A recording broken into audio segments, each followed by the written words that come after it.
Hey YouTube family and friends, Rev here with Rev It Up Mustang Fanatic Productions Mechanic Edition.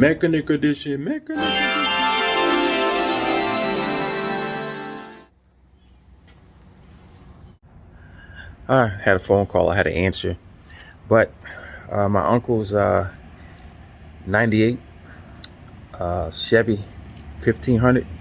It's got more problems than I thought. We did end up changing the brake hose, and here they are here. Those are the brake hoses that we changed because the brakes were locking up. And one thing that I noticed when I took the banjo bolt loose from the caliper, the fluid comes out on both sides. So that's an indication that fluid is coming through. And when I took it off up there from the hose and the metal part that's on the fender, fluid was dripping out of that. So the way to test if your calipers are bad is you would, when the brakes are locked up, you would loosen the bleeder valve and let brake fluid come out. And if the brakes release, then the caliper is good. If the brake doesn't release, something's wrong with the caliper, or it might be that hose. But unfortunately, I can't do that because the bleeder valves are completely frozen. When I did the passenger side bleeder valve, I put grip pliers on it, some big ones, clamped down hard, and I sprayed PB Blaster on it, and I sprayed it pretty good, and I tried to go left, right with it, nice and smooth, and it broke off. So the driver's side, I couldn't get that off either. Now the rear bleeder valves, they were good. I bleeded the brakes in the rear, couldn't bleed them in the front. But when you put new brake lines on, the brake hoses on, and you bleed the rear but can't bleed the front, there's air in the system, but that wouldn't make the brakes lock up. It just simply would make the brake pedal go to the floor, and you really won't have any brakes because there's air in the system, but the brakes won't lock up. That pedal is still locking up, and to get it to unlock, I have to shut the vehicle off, and then the pedal comes back up, but it locks. So now what I'm going to do is I'm going to pull the master cylinder off of the brake booster, and if the brake booster has brake fluid in there, then the brake booster is no good, and then we have to get a master cylinder as well. But we're going to need two new calipers to go on the front, because the bleeder valves, I can't bleed it without the bleeder valves open, and I can't get those things off. And they're relatively expensive, $25 a piece for the brake calipers, so that's not bad. So let me go in here and pull this master cylinder off and see if there's any brake fluid in there. So to pull the master cylinder off, we got to loosen up that bolt there. It's only 2 bolts, and that bolt there, and this wire should wiggle enough that I can pull the master cylinder, which is this bar, off, and then look down in here. If there's fluid inside this brake booster, then that booster is bad. Okay, YouTube family friends, Rev It Up Mustang Fanatic Productions Mechanic Edition. We're back with the 98 Chevy Silverado, and we did change the brake lines out. We did change the brake calipers. You can see one of the new brake lines right there, and the other line is right here. So we got new brake lines on them. We put new calipers on them. We did bleed them, and but we still got low brake pressure and it's still sticking. So we're going to change out this master cylinder. We'll show you how to do that and how to bench bleed that. So what I'm doing here, this is the new master cylinder with the reservoir, the dual reservoir. And what I'm doing is making up a bench bleed kit. So I got these out of pick and pull, and there's just the brake screws that go inside here. And I'm gonna put some tubes on here and then run them down into the reservoir. And you fill a reservoir, you want to keep these, it's this little brake hose tubing like, and you keep them down in the reservoir. And then this bore right here, you want to take something like nothing sharp, something like a, you know, 1/2-inch drive socket extension, and kind of push in on here, and this will bleed the air out and it'll start bubbling in here. And when the bubbles stop, that's when you get your all the bubbles out. And then you would take these lines off, put these caps in here, take it over to the vehicle, and then put the lines back on the vehicle, and then slide this back inside the brake booster, and you'll be good to go. So this is what my setup looks like. The thin hose, I got it going on here, and it goes into the big reservoir, and the thinner one, I got it going into the front reservoir, and I got the tubes on here nice and tight. And all you need is something is to hold the tubes down. So I got a tube, what do you call these things, a fuse puller, to actually hold the tubes downward. And then I got a little Lord, I'm losing words here, little clip holder holding my fuse puller to here, so the tubes will stay down there, because it's got to stay filled with the fluid so you can see the bubbles come out. But right now we're going to go over to the car and we're going to drain the reservoir, and then we're going to take it loose from the booster, the brake booster from here, these two bolts here, which are 15 millimeters, and this I believe is a 9/16. And I do have line wrenches, so they're both 9/16. So we're gonna go over to the car now and get the old reservoir off and the master cylinder. So let me show you. Here's the old one, and like I said, you want to use a swivel on this one to get this off.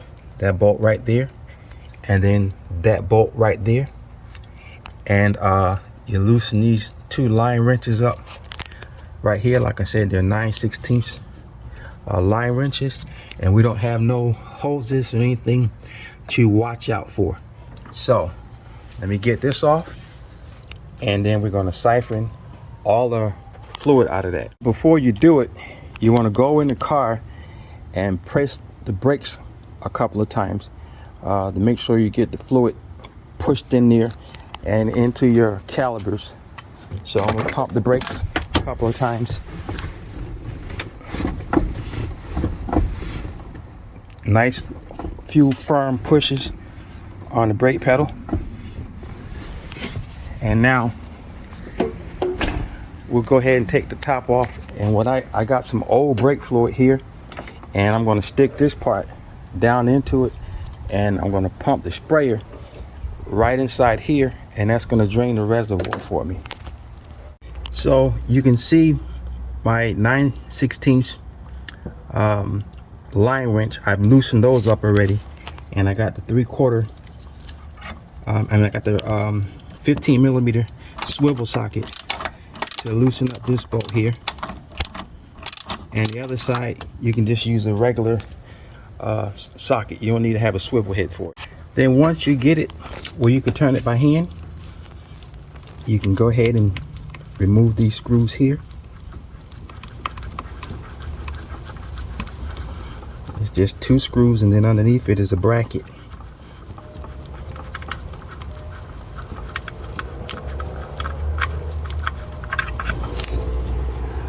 and we want to put this somewhere safe in our tray.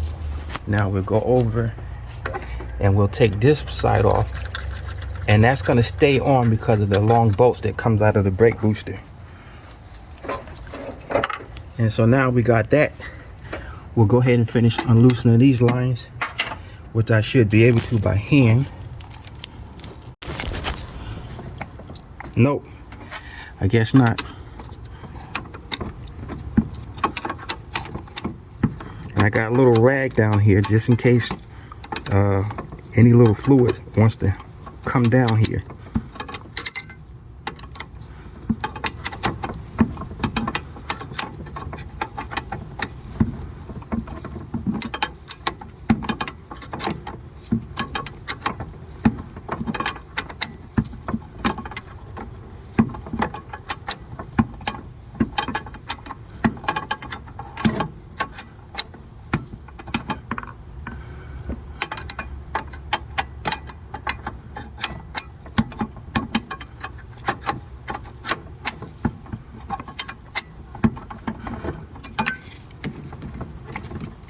I can do that one by hand, and you can see that slid back.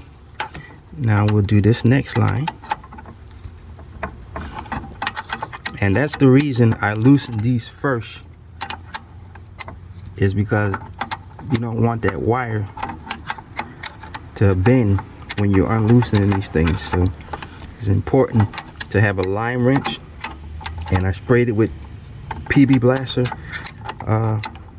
the other day because I knew I was going to be changing this brake, the master cylinder.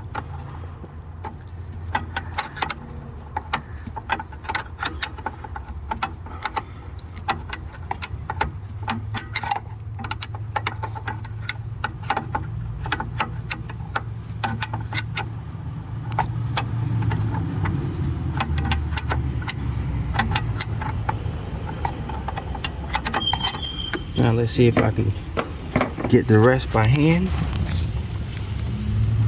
Yep. And there's very little fluid leaking. So now there's a bracket under here that I want to pull down, pull back on the reservoir, and keep it tilted up. Now if you look back there, there's a little pin that pushes that little round indent right there on the brake master cylinder. So if this booster was bad, you would see it leaking in here. So there's no sign of brake fluid. So that brake booster is good. So now I'm going to go over to the bench and we'll show you how to do a bench bleed.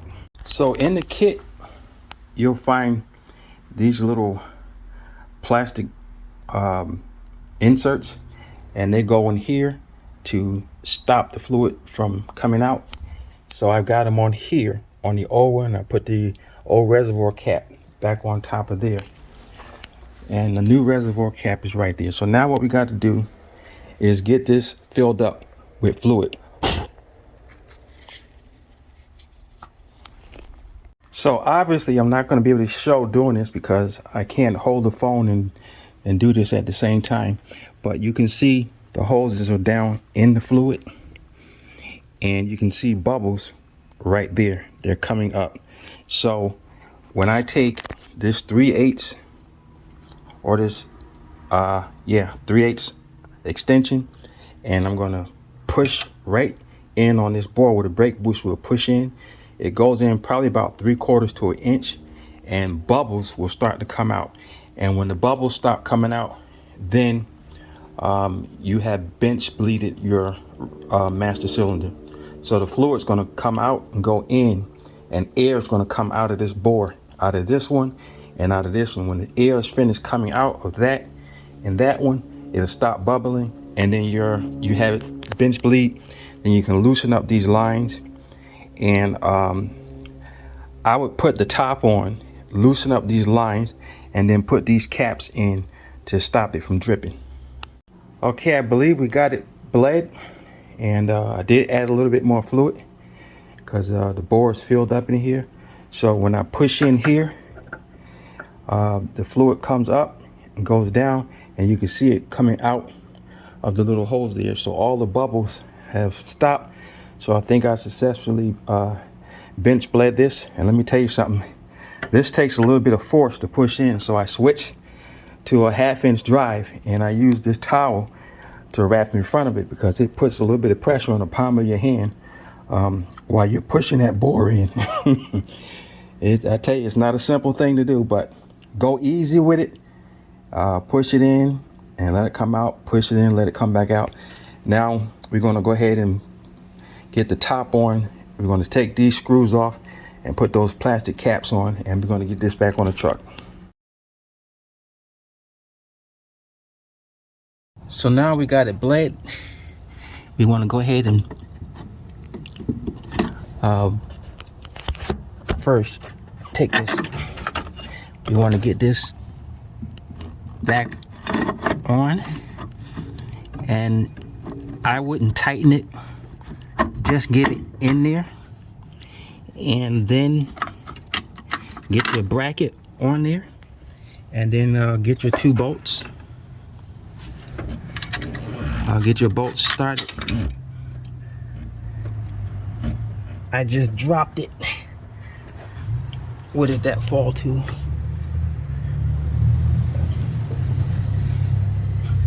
I'll get it in a minute. Let's just get this one on here. It's hard doing things with one hand and trying to film, but you get the idea. We're just going to get these on, but not tighten, because that gives us a little more play with those lines. So let me find this other bolt. Okay, we got the brake booster in. We got the bolts tightened up on each side, and after we had got these on so it wouldn't leak, we go ahead and bolted them down so we can go ahead and put our 9/16 line wrench on. We tighten them up real good, and we're still just about up to the full mark on that. So I'm gonna go ahead and see how it feels inside the truck. I'm gonna give it a little pump. So far I'm liking it. It's got more brake pressure on it than it did before with the car off. So let's turn the vehicle on and see how the brake boost pressure is. No anti-lock brakes on, no brake system on.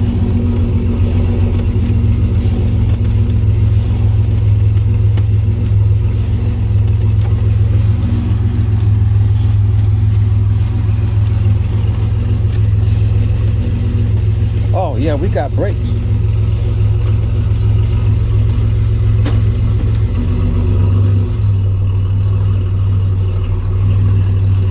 Well, we got brakes now. Yeah, it's not going all the way to the floor. I like that.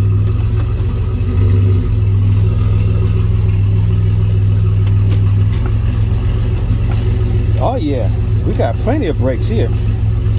Wow.